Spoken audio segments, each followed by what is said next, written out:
Hey, this is Dr. Ben Weitz, host of the Rational Wellness Podcast. I talk to the leading health and nutrition experts and researchers in the field to bring you the latest in cutting-edge health information. Subscribe to the Rational Wellness Podcast for weekly updates. And to learn more, check out my website, drweitz.com. Thanks for joining me, and let's jump into the podcast. Hello, Rational Wellness Podcasters. I'm very excited today to be discussing biological aging, which is one of the topics I'm very passionate about. It's helpful to have ways to gauge our biological age as compared to our chronological age, so we can find out how we're doing in our longevity quest. Are we on the right path? Are we aging slower biologically than we are chronologically, which of course is the goal. And probably the best way to do that is with methylation biological aging tests, looking at DNA methylation.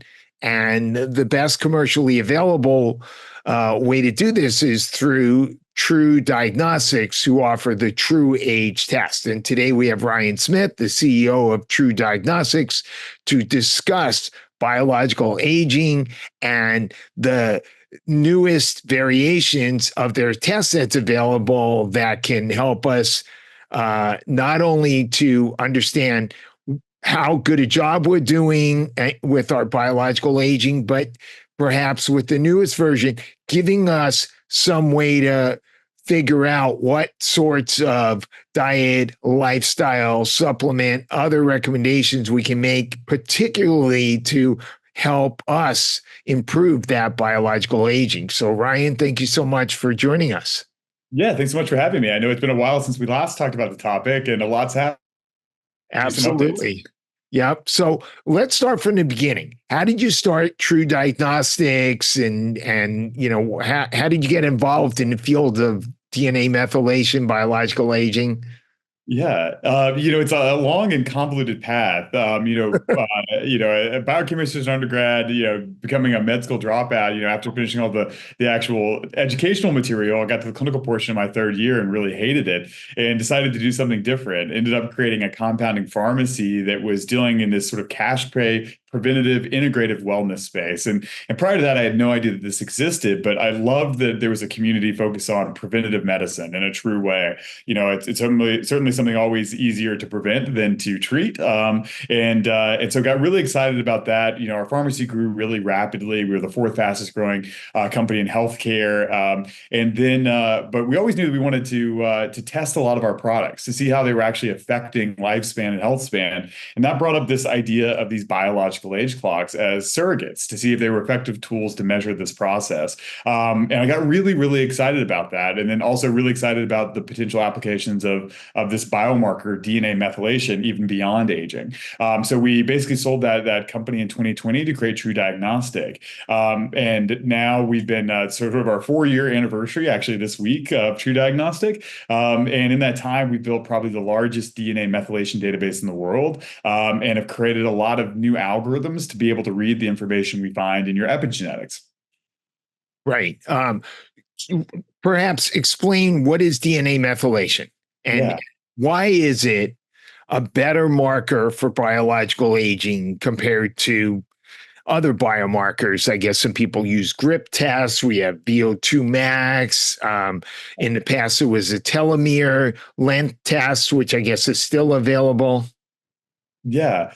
Definitely. DNA methylation generally is what we call an epigenetic modification. So these are modifications above the genome, which control your gene expression. So how much is a gene turned on and turned off? And the reason that we need this is because obviously all of our cells in our body have the same DNA, right? Our heart or our skin or our brain, the same exact DNA sequence, but they behave very differently, right? You want your heart cells to behave like heart cells and your skin cells to behave like skin cells.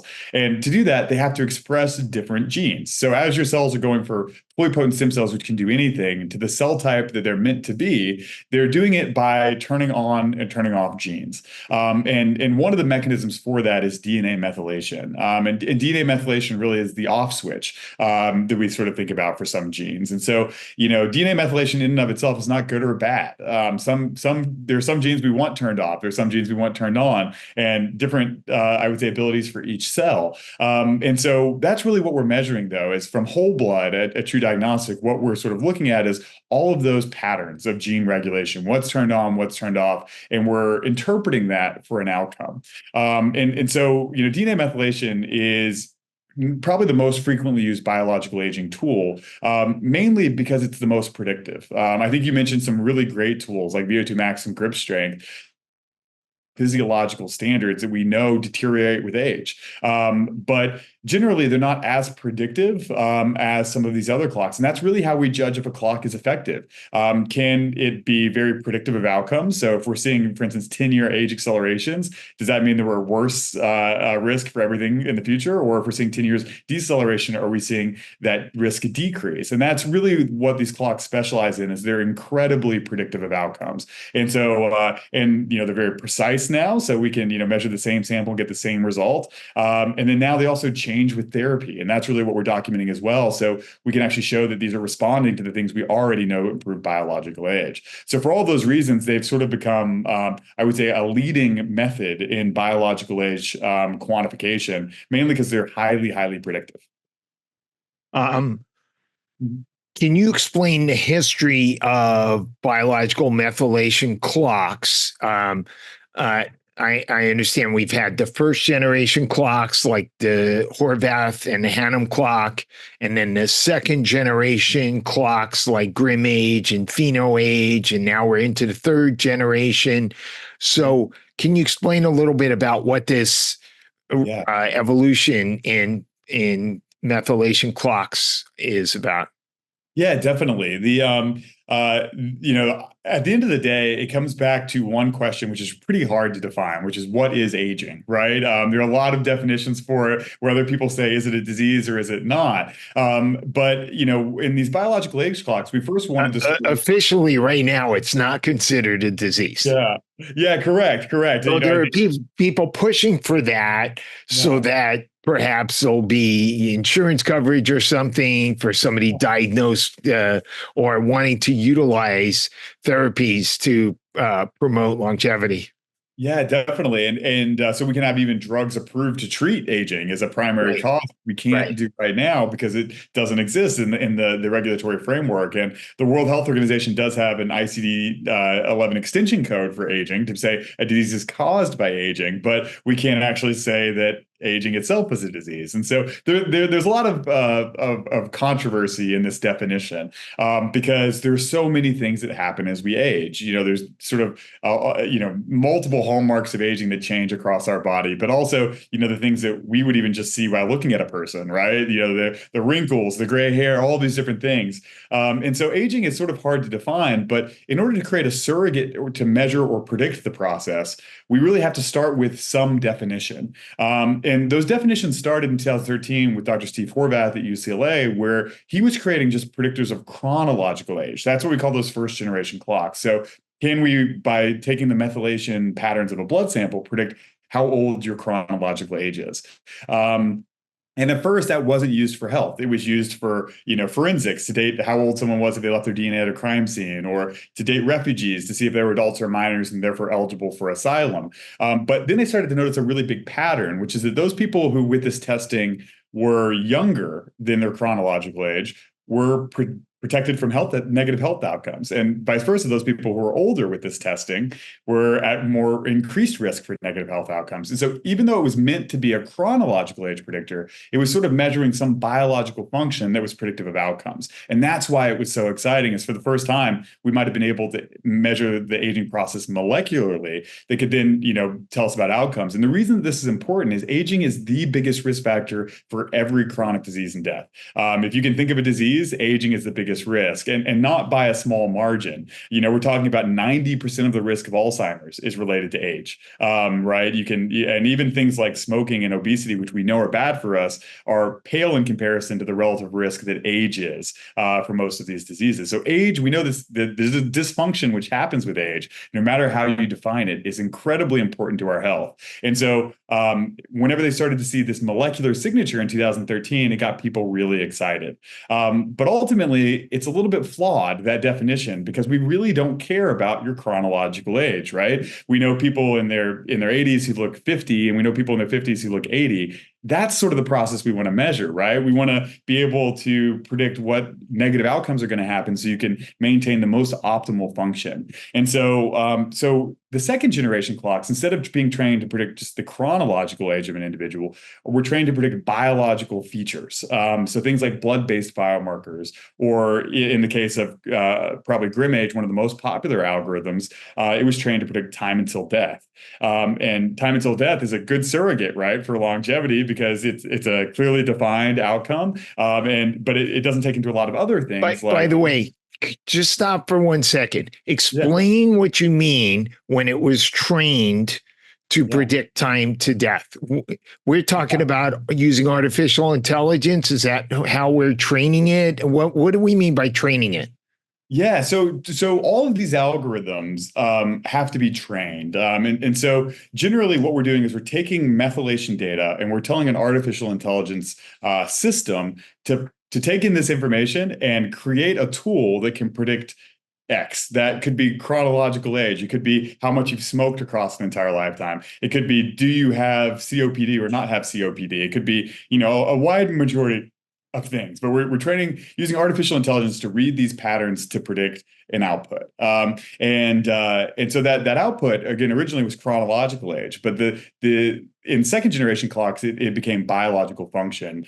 So whenever these things are trained to predict time until death, what they're really doing is looking at a group of samples that have been taken over the last 40 years, and where we know where that person has passed away, and then seeing if it can predict how long until a sample passes away.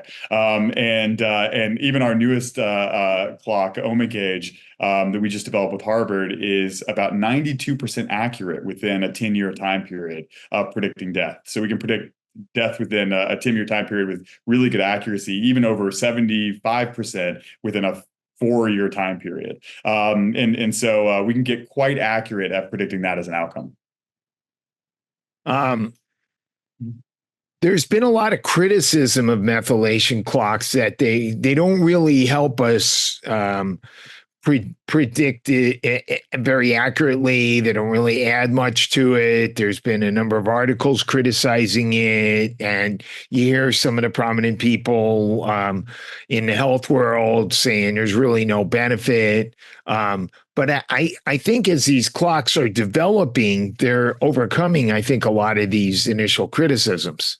Oh, exactly. And I think that, we do not shy away from the criticisms. I think that they're valid. And in fact, I think that, we like to point them out because some of the knowledge that we've gained from those clocks are no longer relevant, and we need to sort of advance. And so, there are quite a few issues that have happened with the clocks previously. The most, I would say, the biggest issue has been precision of these clocks, as I think you mentioned. If you take the same sample and then retake that same sample and perform an analysis, how close are those results? And even with the Horvath clock originally, it had a mean absolute error of right around 3.9 years, which is not helpful a lot of times, right? Because if you're measuring within a period of 4 years, are you sure that's technical measurement change or just because of your biological change? And ultimately, we don't want something that changes with the wind. We want something that is really good at predicting outcomes based on your own independent biology. And so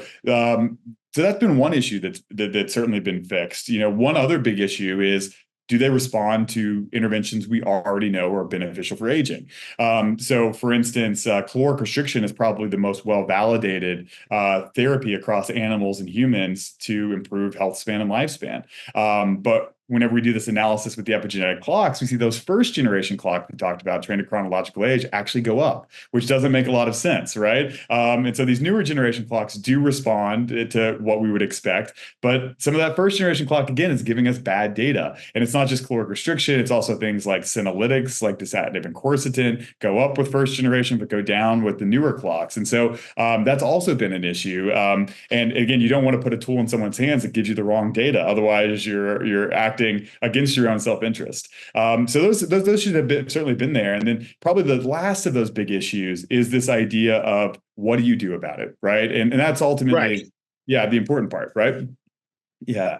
Yeah, I've run the test a few times in the past, and that was one of the big questions. Is okay, so I see this rate of aging; it's either good or bad, and then there's no from the initial part, it's version of the test. There's really was no way to say, okay, here are some of the things you need to focus on to improve that biological aging in this particular person.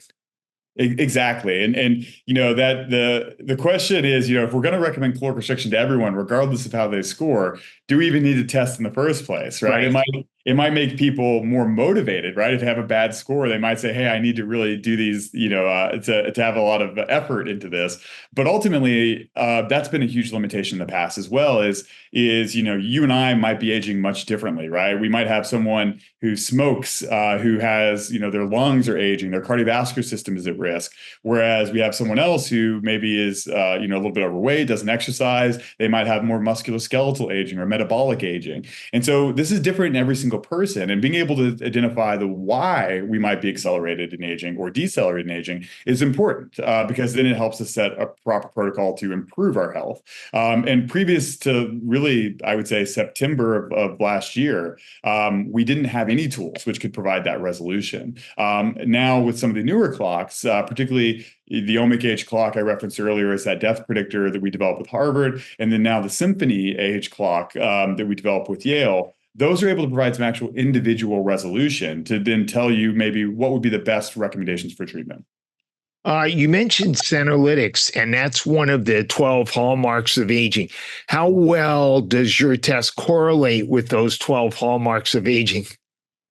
So, some of those hallmarks are hard to define as well, right? We might, some of those, for instance, like nutrient dysregulation, sensing dysregulation, or proteomic dysregulation, those are hard to define. And even to have that data in matched cohorts can be difficult. But, if we look at some of the ones that are easier, like telomere attrition, for instance, or, senescence, burden, it can be a little bit easier. And so, for instance, we see that really, although telomere length is extensively validated, it's got over 20,000 studies on being a feature of aging. It's really not that predictive. It really only explains in a study in Generation Scotland 2.8% of the variance in aging, whereas those methylation clocks are now over 60%. So as we're comparing them, there's some biomarkers that we would prioritize to be more important, and that would be certainly the methylation clocks over things like telomeres. In the case of senescence is a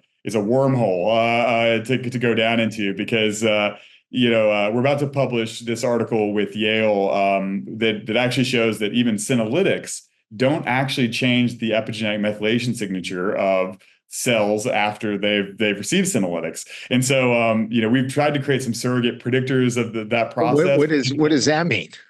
Yeah, we don't know, but generally, we don't think we can with DNA methylation alone adequately capture, I would say, senescence signatures very well, at least at the moment. That doesn't mean that senescence is not impacting the methylation clocks or correlated with those clocks. They certainly are. That's why we saw dasatinib and quercetin improve the epigenetic clocks. But it's probably through a different mechanism, such as reducing the inflammation that's oftentimes associated with senescence. So DNA methylation, I think, is still good at predicting outcomes of aging, maybe not directly good at predicting those individual features like senescence, for instance. Or, maybe those hallmarks of aging aren't maybe the exact right hallmarks of aging. Yeah, that's one thing too, and with all of these things, one of the big issues is we don't know what's causative or correlative, right? So we can pick up these signals that are associated with aging, but we don't know which of those signals are causing, dysregulation versus a result of it. And so that's something else that will be elucidated in these further years to make these clocks even more accurate and more usable. So now tell us about the OmicAge clock that you're using now.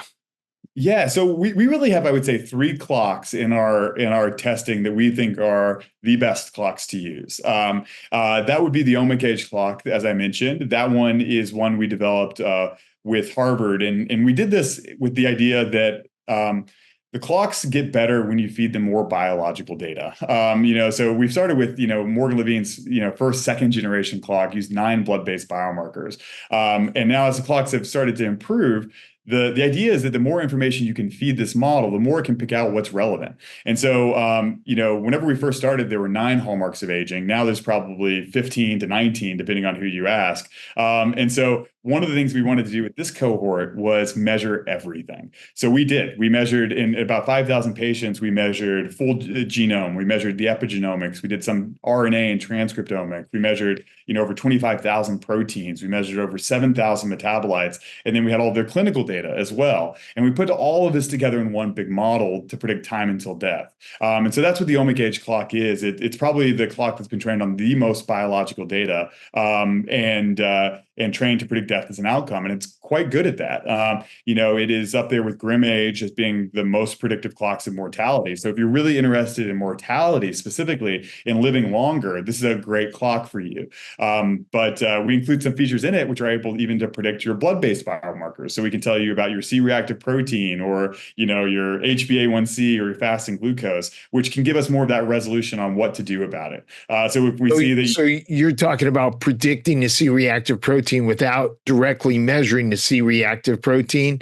Exactly. Yeah, we call those epigenetic biomarker proxies. And in the case of C-reactive protein, our predictor is actually even just a better biomarker than C-reactive protein across the board. We have better hazard ratios to every disease and more significance, which means that... Really? This is fascinating. So what you're saying is you took patients, measured their C-reactive protein, looked at and then found specific patterns of methylation that correlated with those biomarkers? Absolutely. That what happens? Okay. Yeah, definitely. So this is sort of how for anyone who's not watching and it is listening, you can refer to the YouTube for some of these images I'll show really quickly. But we measured all of these proteins, metabolites, and clinical values, and we said, hey, can we predict these with DNA methylation? In the case of CRP, we certainly see this. So this is data from a Leviathan birth cohort where we don't see a trend of aging with regular CRP, but we do see a trend with aging with our DNA methylation predictor of CRP. In addition to that, we see that our predictor is more precise, meaning it's more repeatable in measurements. We see associations with cognitive function we don't see with regular CRP. We see here is brain MRIs, where we look at DNA methylation CRP versus regular CRP, and we see that our DNA methylation version is 6.4 times more predictive of brain outcomes than regular CRP. And here you can see that sort of the effect size and significance is higher in all of these different outcomes of CRP, BMI, cardiovascular disease, diabetes, all better than even regular CRP. So, and we can actually see what genes are affected in this process. So the highest weighted gene in our algorithm comes from the SOC3 gene, which is a suppressor of cytokine signaling, which makes sense, right? As this gene is affected, our levels of cytokines and inflammation is going to be affected. And so with DNA methylation, we can actually predict these other biomarkers, all with just a simple fingerstick blood measurement. And we incorporate those into our models. They can tell us why we're aging faster or why we're aging shorter. Fascinating. So if I was working with a patient who has signs of cognitive dysfunction, how could I use your test and then make changes to that patient's diet, lifestyle, etc., and then use that test again to see if we're improving that brain function?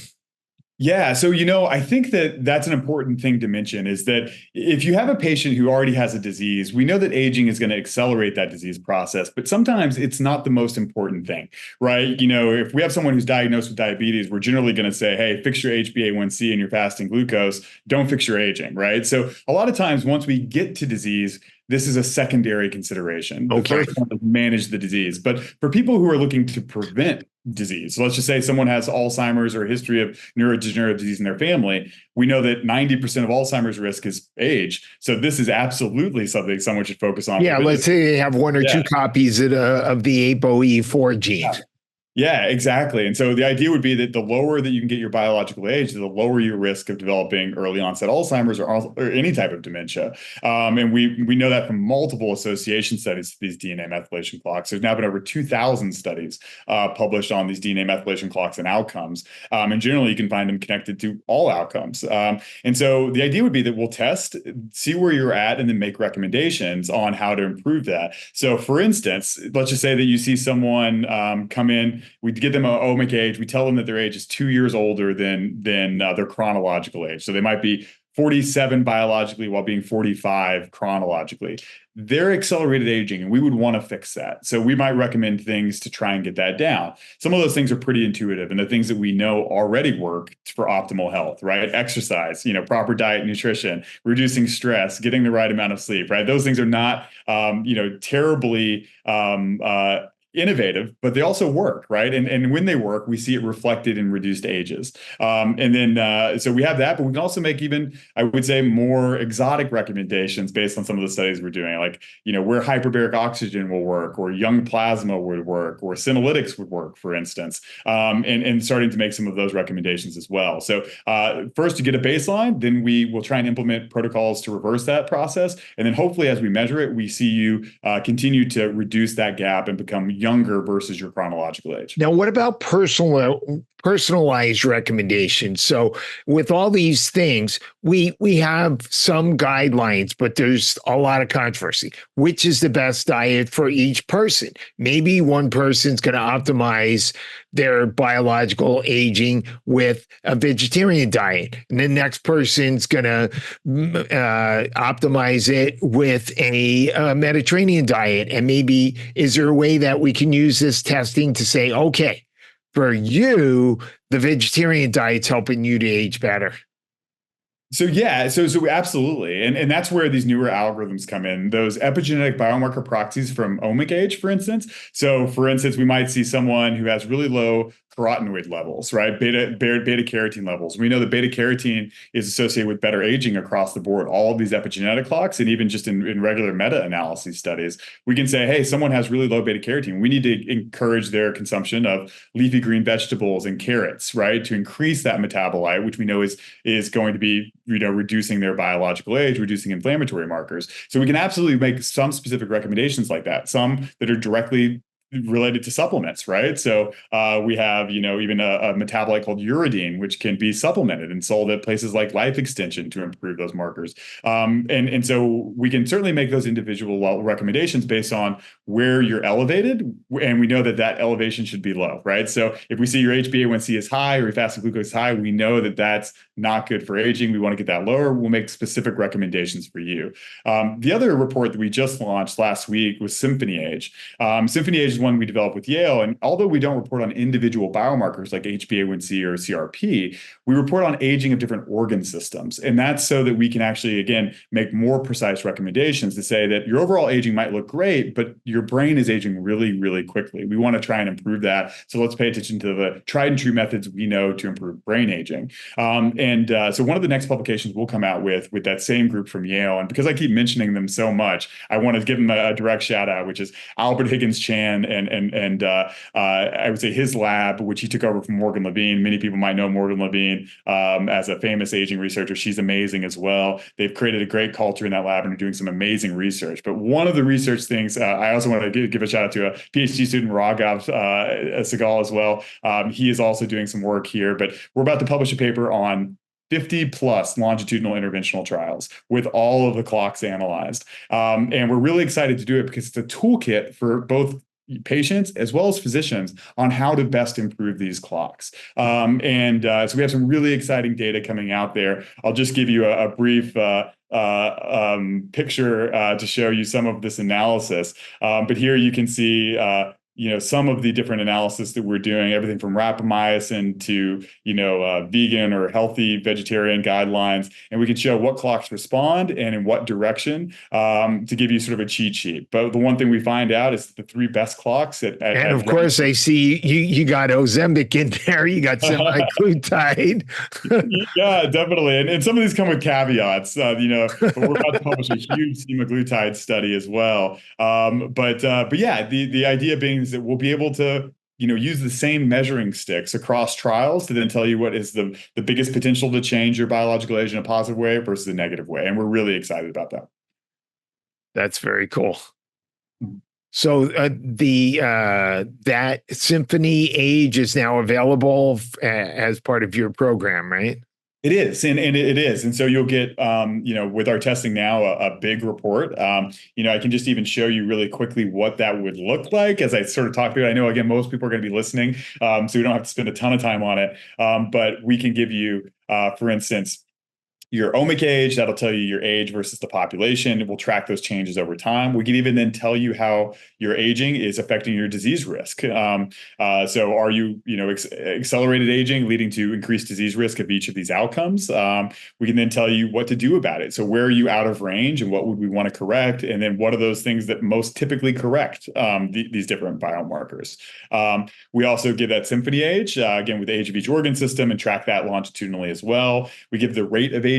This is the last of those aging algorithms that I mentioned. It's the only third generation clock trained longitudinally over time, and is by far the most responsive to change. So in all of those 50 different interventional trials, it was the one that changed the most in measuring effective change. So we'll do that. We'll do immune cell subset percentages. We'll do, your telomere length. We'll tell you, how much you've smoked and drank across a lifetime, as well as a few other different reports. So you get quite a bit of information. Aging is certainly what most people are using this for now, but in the future, we see this actually morphing to a diagnostic that can help with all areas of health. Interesting. What are so from the interventions that have been done so far? You mentioned caloric restriction. What other things do we know that seem to impact biological aging? Yeah, I would say, again, a lot of the data that's out there tells us what we already know, which is not a bad thing. I think that people might say, hey, I see that, Mediterranean diets are super helpful for aging. That's not a huge surprise to most people, right? But the fact that we're seeing consistency with these measurements to what we already know is actually a good thing, because it shows that we're on the right track. And so a lot of the things that we know are avoiding bad behaviors, right? Off the bat. And most of you know what those bad behaviors are, right? They're going to be the smoking and drinking, the processed foods, the lack of exercise, the lack of social connection and relationships, even workplace stress. Even people who work over 40 hours a week are on average 1.5 years older with some of these algorithms than those who are not. So first off, stop bad behaviors, and then replace them obviously with good behaviors, getting the right amount of sleep, right? Making sure that you're not eating a lot of processed foods or fatty foods.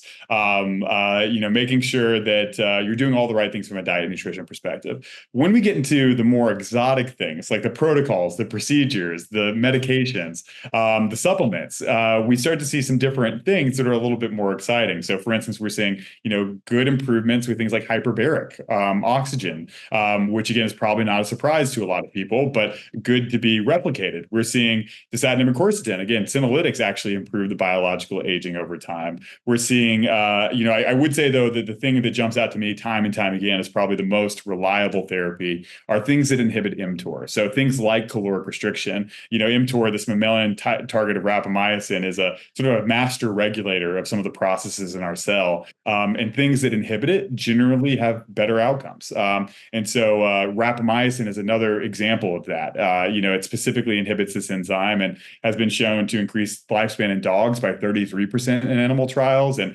recently in a rhesus monkey trial, 15%. And so I would say that, methionine restriction, caloric restriction, rapamycin derivatives, those are all play a big impact and are one of, I think, the most effective solutions we have now.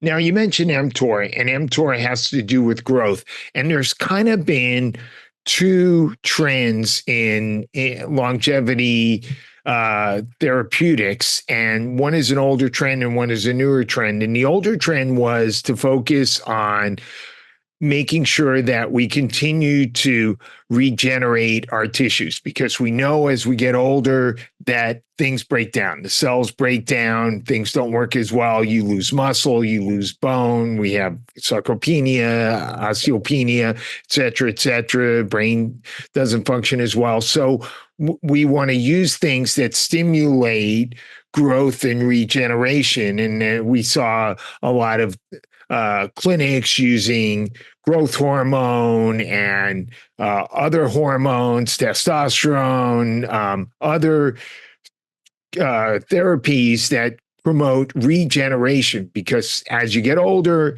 you fall, you break a hip, etc., and that's a major cause of mortality. And in the last 10, 15 years, we've seen more of a trend of people talking about reducing mTOR. Let's not have too much growth. Let's make sure we, in fact, people have pointed to there's certain populations like the Laurent dwarfs in Ecuador that don't produce growth hormone. So having less growth hormone is good. And so we have these two opposite trends, promote growth, regeneration, not lose our strength, not lose our bones, not lose our, or no, we have to reduce growth because growth is associated with cancer and we need to use things that suppress it. And I'm sure at some point we'll find out there's a balance, but, what's your sense of those two trends right now? Yeah, I think there certainly is a balance, but I would say that time and time again, I think that we are more on the stop the proliferation than to encourage it. So more of the mTOR inhibition versus, the growth pathways. IGF-1, and now in multiple studies, the higher the levels, generally the shorter the lifespan. The first ever animal veterinary pathway for drug approval for longevity is actually an IGF-1 blocker in canines. And so I think that the more the data is coming, I think that trying to limit proliferation or growth is generally where the data is pointing. Whereas, and so things like rapamycin and mTOR inhibitors are a good way to do that. On the other hand, the first study that showed reversal of biological aging, the Apheresis trial, used growth hormone and DHEA as two of its major interventions. Yeah. But it was only in 9 patients, all men. And generally one of the big problems with that is we know that growth hormone actually does have an effect at regenerating the thymus, that immune organ that's a major factor with aging. That's why so many older people die from severe infections, is because they have thymic involution, shrinking of the thymus gland, their immune system gets weaker. Yeah. Definitely. And I think that, metformin, even if you looked at some of that interventional data we talked about in that trial with Yale, it looks good at reversing it. So it's hard to say which one is the main leader there, but with 9 patients, it's probably too small of a sample size to even, to speculate. But with that being said, I think that, I would go, probably mTOR inhibition over AMP kinase and some of those other activation pathways. But it's interesting. Even some of the top researchers have said, well, yes, reduce IGF-1 until you hit age 65. Then it's okay to promote more IGF-1. And this also relates to our recommendations for diet. So, for example, protein has been associated with potentially promoting, I don't know if it's necessarily as correlated as some people claim, but that it promotes IGF-1. And so therefore you want to have a lower protein intake, more of a vegetarian diet until you hit 65. Then you want to have more protein because you don't want the person to fall and break their hip and then they go downhill from there. Exactly. Frailty is one of the best surrogates we have from an FDA or governmental perspective for aging, and we know that that is absolutely impacted by some things like IGF-1. And And it's so, also one of the reasons why weight training is so beneficial for aging, because, that loss of muscle, there are people in nursing homes that can't get out of bed simply because they're too weak. exactly. Yeah. And so there are certainly, I think that's why instead of looking for individual biomarkers, we really have to look at effective tools, right? Tools that predict outcomes effectively. And that's, I think, what we're hoping to develop. Otherwise, you can get lost a little bit in every single biomarker that is associated with aging. That's, again, why these hallmarks of aging keep expanding. But we still are, I would say, still far away from having an FDA-approved drug to treat that process. And so, by the way, before we get away from this topic, the hyperfunction theory of aging by Mikhail Blagoslowny is one that incorporates both models. I Oh, think really? Tell it's me sort of about that. yeah, it's sort of this idea that we're optimized as evolutionarily for reproduction, but we never really turn off those developmental pathways. So we keep proliferating, we keep growing. But the idea is that with mTOR inhibitors, you can sort of stop or slow that process, and by slowing that process, we will lose function at a much later date. And there's a lot of good data to suggest this. So, for instance, rapamycin started earlier in life generally has better effects than started late in life. So we're preventing some of that degradation and signal loss versus, I would say, trying to treat it once it's already happened, like we would with senolytics, for instance. So I am a big fan of the hyperfunction theory of aging, as well as this epigenetic information loss theory of aging, where the instructions to our cells on how to perform just get a little dysregulated over time, whether a result or cause of disease. But yeah, I think that those how we manage it clinically is the end of the goal, right? Are we using growth hormone? Are we doing 9 months on mTOR inhibition and 3 months on proliferative growth with trying to improve growth hormone levels or hormone levels or our NAD levels or whatever it might be? And so we're trying to come to that, but through a unified framework, and that really means creating tools that we can use as surrogates to gauge this process. I suspect, even though the trend now is to reduce mTOR, that in the future we're going to find out that this is a J-shaped curve like we see with a lot of things, and having low levels of vitamin D is bad. Having, super high levels of vitamin D is probably not optimal either. And so there's a J-shaped curve where if your promotion of growth and regeneration is too low, that's going to be bad. And if it's too high, that's going to be bad too. Yeah, definitely. And I think we're just now trying to answer those questions with again, something that's reliable and reproducible. And I think that, we'll get to some of that. I think in terms of where the best are, but I also want to bring up this idea of, in the future, I think, probably the most exciting intervention of them all is this idea of cellular reprogramming. It is incredibly exciting, and I think will really shift how we think about both disease as well as aging. So what do we mean by cellular reprogramming?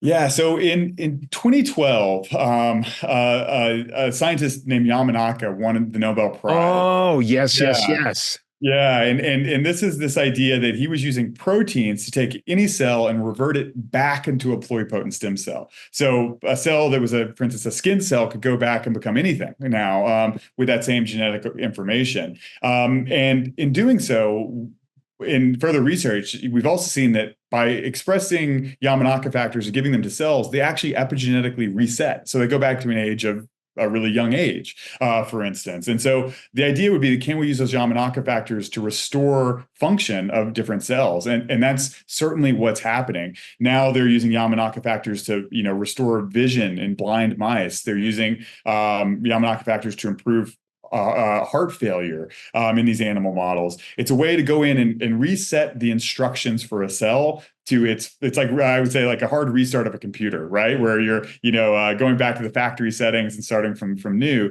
where then your computer goes a little bit faster, it functions a little bit more like it should. And that's sort of what's happening with those Yamanaka factors, is restoring them to the best version of themselves. What's the latest on the Yamanaka factors? Where are they starting to be used in humans?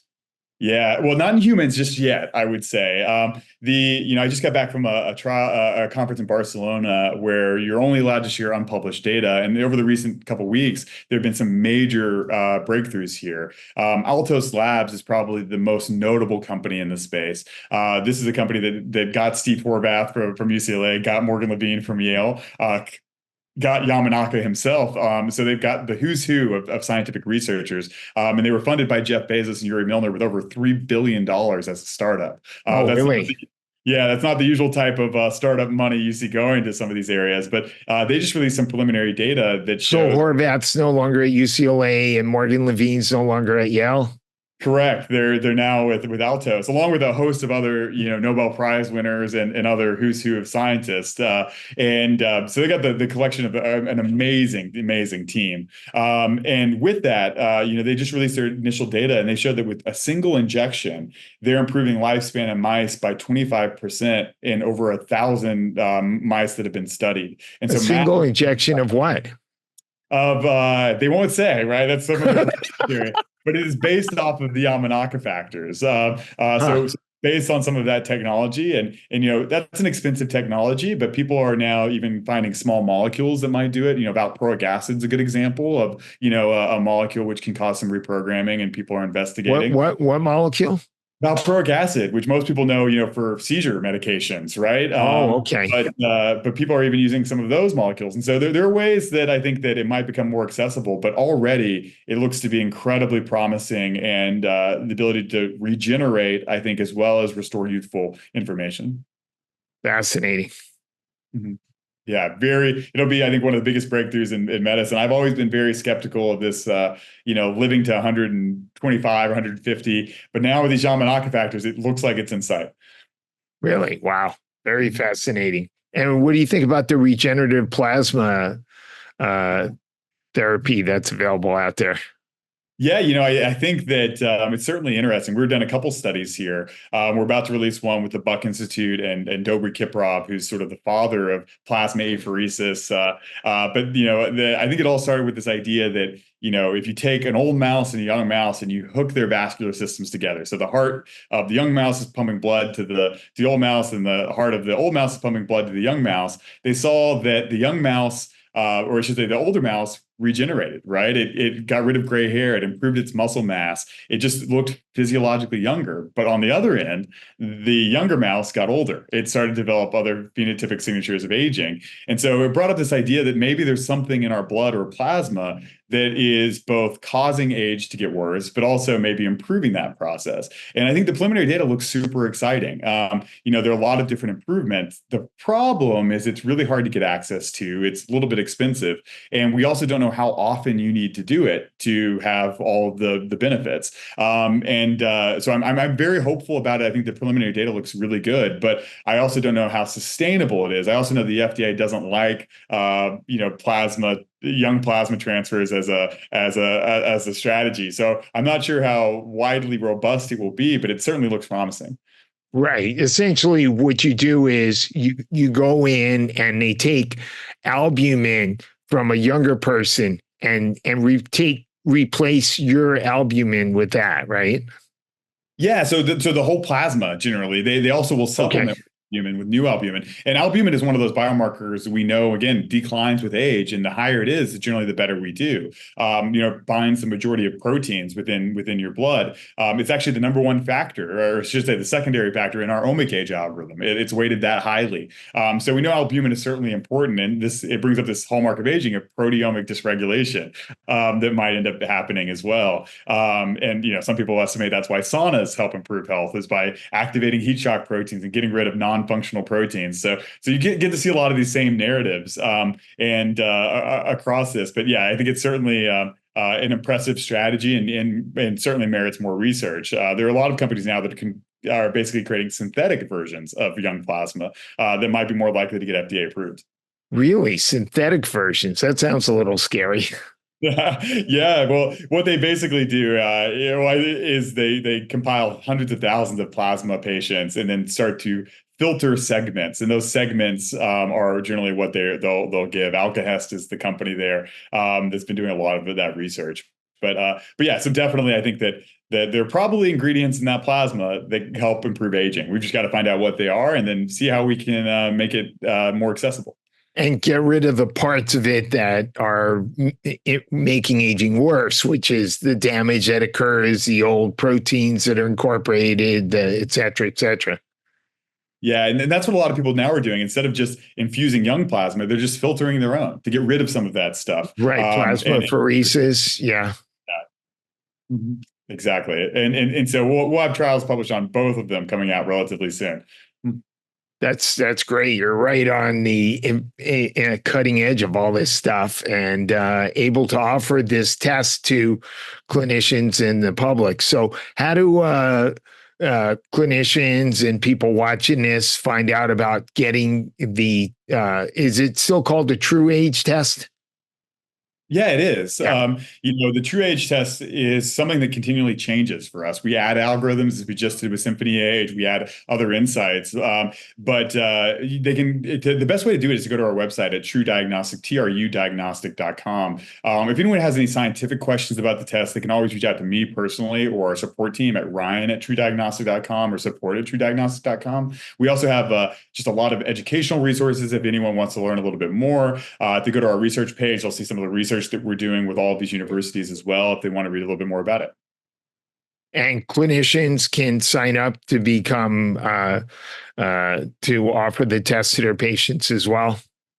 Yes, definitely. We actually specialize with physicians because some of this information is a little hard to interpret and you really need a really big clinical picture.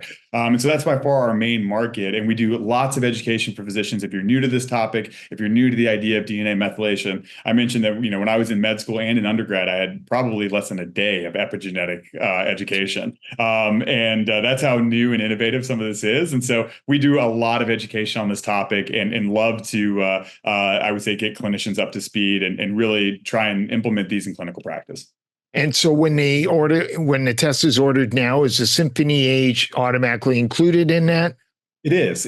And so generally you get all 11 reports that we do, and those reports will continue to be expanded. The next areas that we're really going to go into is personalized nutrition. So we can actually tell you the levels of, things like alpha ketoglutarate or vitamin D or your omega-3s with that same data set. And then very soon we'll also be doing methylation risk scores for disease. So how likely are you to develop these different disease outcomes? So you're not going to be measuring the level of vitamin D. You're measuring epigenetic marks that code for vitamin D levels, right? Is that what you're doing? Or you're exactly measuring? Okay.